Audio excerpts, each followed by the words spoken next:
Please sit, please sit. So what you just received from Kevin is, his experiences. But the important thing I actually take it back is he carried that pain alone for 19 years. He still goes through that pain today, but he shares it daily. And because of that, he's stronger, and that's why he's here with us today. So we're gonna wrap up here, and I'll turn you over to your chain of command. But once again, Kevin will stay here as long as any of you want to talk with him. He stayed for 45 minutes before, he stayed for an hour and a half last year. Anyone who wants to talk with him, he is here. The chaplains are here too. And because of Kevin, I admitted this 2 times before. So I'm in behavioral health right now. 15 September 2003, Specialist Alyssa R. Peterson, a DLI graduate in Arabic, committed suicide under my command. I was her company commander in Iraq. In her suicide note, she said the suicide prevention training she'd received had taught her how to kill herself. A week prior to her death, I gave that training. So that is something I deal with every day. So when we talk about suicide, it's personal for me. And that's why I'm so glad Kevin came out here, because he knows firsthand the experience, and he's one of the people who can talk about it. So if you do have an opportunity, I encourage you to stay and talk with him. He will stay here as long as you need. But as he said, I just want to thank you for serving. You came into a nation at a time of war, you volunteered, and you're still here doing it. So thank you for your service, thank you for your time, and I hope you have a great weekend. Thank you very much.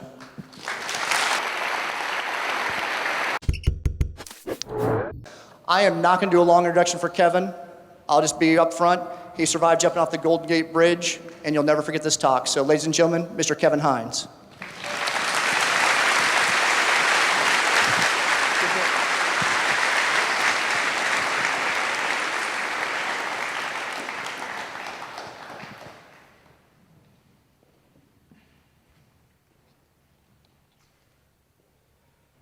Good afternoon. Good afternoon, sir. Oh boy. Before I begin to tell all of you my story, as I do with every audience I see around the world, there's something we must do right here, right now, and together. We must take a moment of silence for all of those that we have lost to death by suicide from lethal emotional pain. And I know you've lost a lot.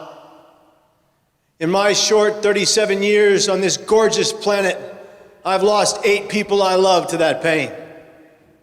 The first of which was my biological mother, as I'm adopted. Her name was Marcia Veronica Silvera Prasad, may she rest in peace. And the last of which was one of the greatest brain health advocates this world has ever known. He lost his daughter when she was 6 years of age at Sandy Hook. And during the recent Parkland incidents, he took his life.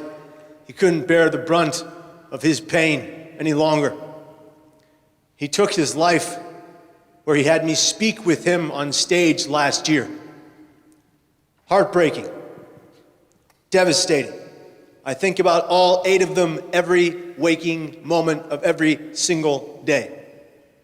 But today, my new friends, is not about the way they died or the day they died.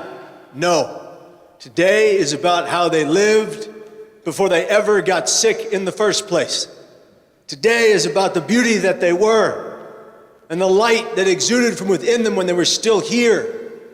Today is about hope and finding the light at the end of every darkened tunnel. Today, we forge onward past the ideation of suicide into the ideology of survival, no matter what pain we face. But before we do that, let us honor the memories of those we've lost this way.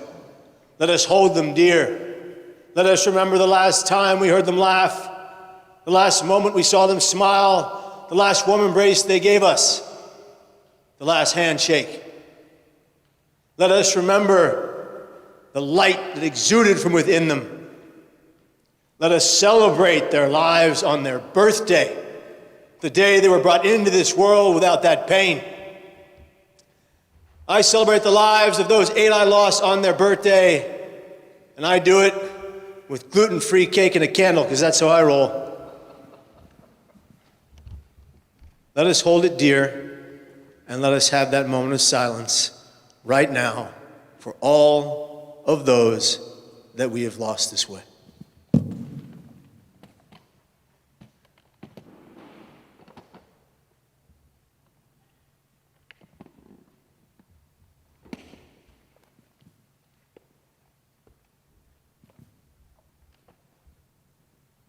Are you okay? Is something wrong? Or can I help you were the only words I desperately needed to hear the day I found myself standing atop the Golden Gate Bridge walkway at 19, a child, believing beyond a shadow of a doubt that I had not one other course of action to take but to die by these two hands from that pain. I believed I was worthless. I felt I had no value. I thought my family wanted me gone. On all three of those accounts, I was wrong, but I couldn't see it.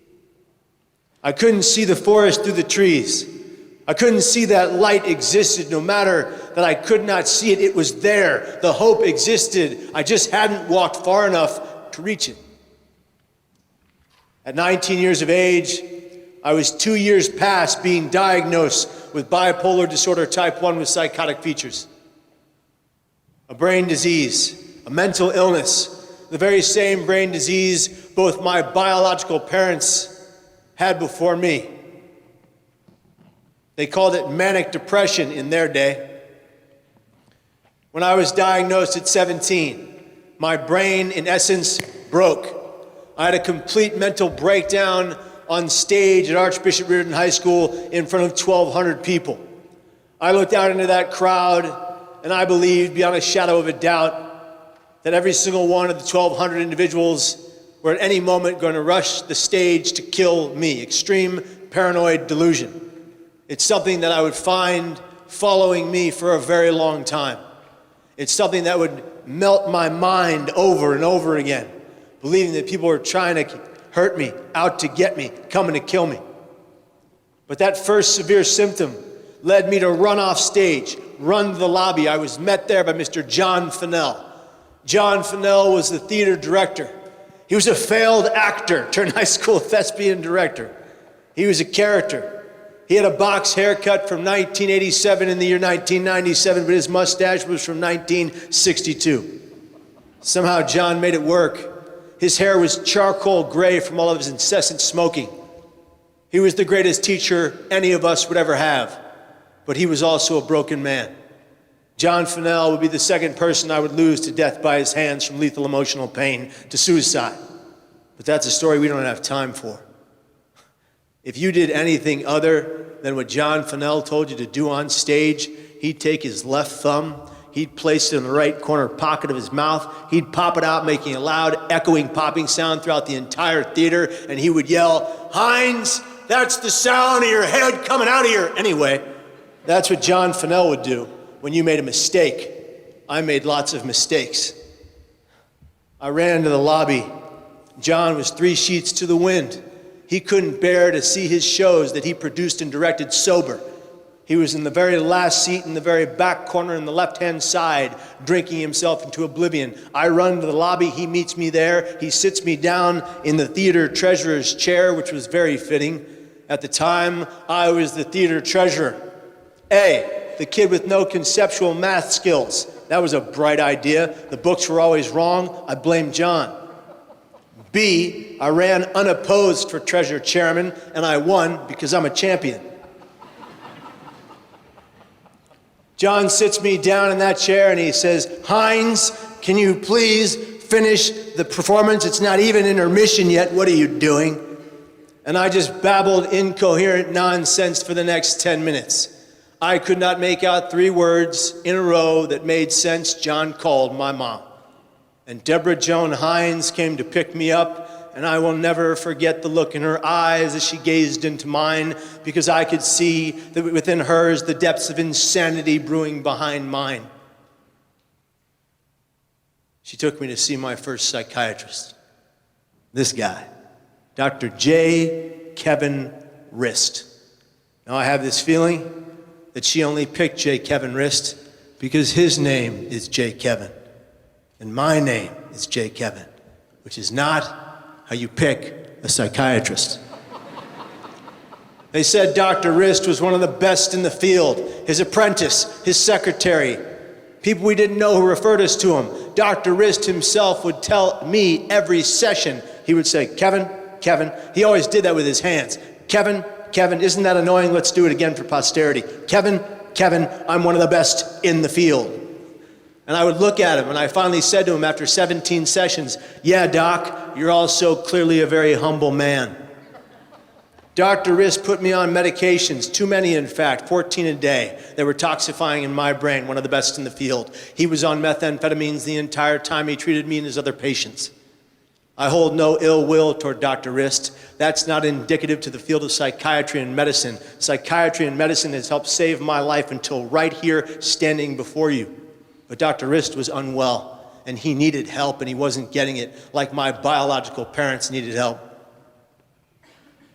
Dr. Rist, boy, he was a cautionary tale. I grew to care for that man. He took his life. Opioids, methamphetamines, the like. His family, the patients he served, would form a class action lawsuit against him.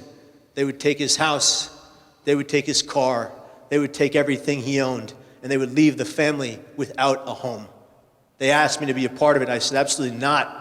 He's already lost enough. Leave the man alone. He needs treatment and recovery, not this. I understood, at least I empathize, given what my biological parents went through. I thought growing up as an adopted kid by a beautiful family that nothing could go sideways from here. I'd already been through so much trauma as an infant. I already lived in squalor in the worst neighborhood in San Francisco, in the Tenderloin, with concrete slab floors and box springs for a mattress, and drug paraphernalia had I touched as an infant would have killed me. I was already the kid who was fed Kool-Aid, Coca-Cola, and sour milk for my first 9 months of a diet. I had the stomach lining that didn't exist. It was nil. I was the kid who got taken away by the police. Thank God they did at the time they did, so I could survive and be here with you today. And growing up in a beautiful adopted home after that 9 months, after being taken in by Patrick and Debbie Hines, given a beautiful life because of hard work. After all of that, I thought, what's gonna go sideways from here? I'm gonna go to get that good school my dad's always talking about. I'm gonna get that great job he's always speaking of. Maybe I'll be a nurse like my mom. That's a noble profession. She's helping and saving lives. Maybe I'll be an economist like my father, Patrick, who went from the gutter. His father was in the Battle of Midway, and he lost his life to alcoholism. And my dad was an alcoholic before he took in his 3 children, and he gave up the drink cold turkey, which I do not recommend. It's dangerous. But my dad and my mom, Pat and Debbie, took in 3 kids from 3 separate homes into one family, making a melting pot of a family. And we didn't look alike, and people noticed, and they were perplexed. Me, I'm mixed. You can think of me as everything but Russian. Let's go with that. All right? Yeah. My mom hails from James Bond Island, Jamaica, and St. Mary's Island. My dad's half Mexican and half Italian, arguably best parts of me. And my birth mom and dad had nothing and no one. And they fought for me. They fought for custody of me against Patrick and Deborah Hines until Martino, my father, outside of the courtroom hearing for custody of me, which took 2 years, accosted an undercover police officer while my father was searching for drugs, and he was killed. And you know what? He was a danger to the people around him, and he needed to be put down. And as sad as that is, as devastating as that is, I never get to meet the man to tell him I love him for making me. It's the truth. They had to do what they had to do to my dad.